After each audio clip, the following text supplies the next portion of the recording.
Bagian dalam asesmen yang menunjukkan kesesuaian dengan tahapan perkembangan peserta didik adalah asesmen diagnostik dan asesmen formatif. Asesmen diagnostik pada usia peserta didik SMA tentu perkembangan bahasa sudah jauh lebih baik, serta peserta didik sudah baik dalam perkembangan semantik dan pragmatiknya untuk berkomunikasi.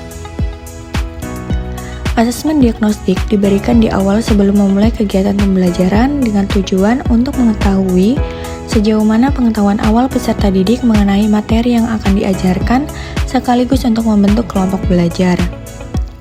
Asesmen diagnostik menggunakan soal pilihan ganda karena pada usia SMA, tentu peserta didik sudah mampu memilih jawaban yang tepat sesuai dengan kemampuannya meskipun dihadapkan dengan beberapa pilihan. Selain itu, menggunakan soal pilihan ganda juga menggunakan pertanyaan pemantik yang bertujuan terciptanya diskusi kelas sebelum memulai kegiatan pembelajaran dan mengetahui kondisi peserta didik, kesiapan belajar, serta kebutuhan peserta didik. Kesesuaian asesmen formatif, bahwasanya dengan menggunakan asesmen formatif berupa observasi, maka guru dapat melihat secara langsung perkembangan peserta didik dalam proses pembelajaran, baik itu berupa keaktifan, antusias, perhatian, serta ketepatan dalam pengerjaan tugas yang diberikan secara individu maupun secara kelompok.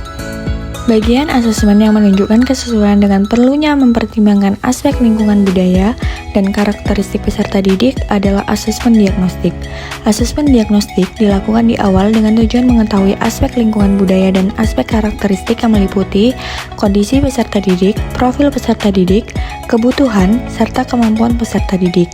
Dengan mengetahui aspek tersebut, dapat merencanakan pembelajaran yang sesuai dengan kondisi peserta didik sehingga pembelajaran yang dilaksanakan dapat berjalan dengan efektif dan kondusif.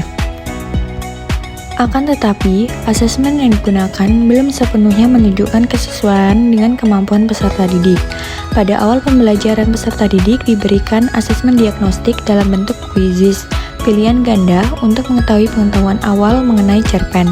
Dari hasil asesmen diagnostik kelas 11.1 diperoleh terdapat beberapa peserta didik yang tidak dapat menjawab pertanyaan dengan benar. Akan tetapi, sebagian besar peserta didik menunjukkan pengetahuan awalnya dengan baik sehingga mampu menjawab pertanyaan dengan benar. Apabila melihat pada modul dan pelaksanaan pembelajaran di kelas, asesmen yang menunjukkan kesesuaian bahwa sudah memberikan ruang bagi peserta didik untuk memberikan umpan balik adalah saat dilakukan diskusi kelompok melalui presentasi maupun diskusi kelas. Pada saat diskusi kelompok, setiap kelompok diberikan kesempatan menyampaikan hasil nilai-nilai yang terkandung pada cerpen yang telah dianalisis.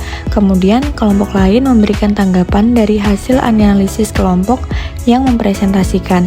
Setelah antar kelompok menyampaikan argumentasi, kemudian guru memberikan ruang penguatan pada diskusi kelas dengan melakukan evaluasi serta refleksi. Pada kegiatan diskusi kelas, setiap peserta didik diberikan kebebasan untuk menyampaikan pendapat maupun memberikan pertanyaan kepada guru untuk dijadikan bahan diskusi bersama.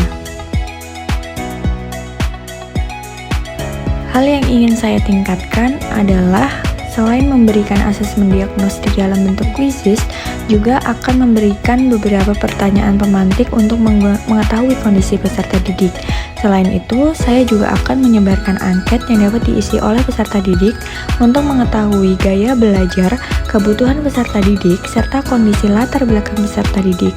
Setelah mengetahui karakteristik peserta didik tersebut, selanjutnya dapat merancang kegiatan pembelajaran yang sesuai dengan peserta didik. Kemudian yang kedua adalah diferensiasi asesmen dengan merancang asesmen yang dapat diadaptasi untuk memenuhi kebutuhan pada peserta didik sesuai tingkat pengetahuan dan perkembangannya. Misalnya dengan mengelompokkan peserta didik sesuai dengan gaya belajarnya dan juga minatnya, sehingga penilaian dapat diperoleh dari berbagai kegiatan, tidak hanya dari mengerjakan tes tertulis dari buku LKS.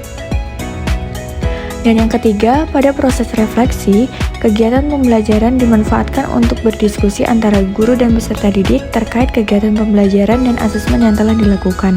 Hasil dari kegiatan tersebut dapat digunakan sebagai acuan dalam meningkatkan kegiatan pembelajaran agar lebih maksimal. Dan yang keempat, mempertimbangkan budaya dalam asesmen dengan memasukkan unsur-unsur budaya yang terdapat di sekitar peserta didik dalam soal maupun tugas asesmen yang diberikan dengan tujuan agar peserta didik merasa terhubung dengan materi.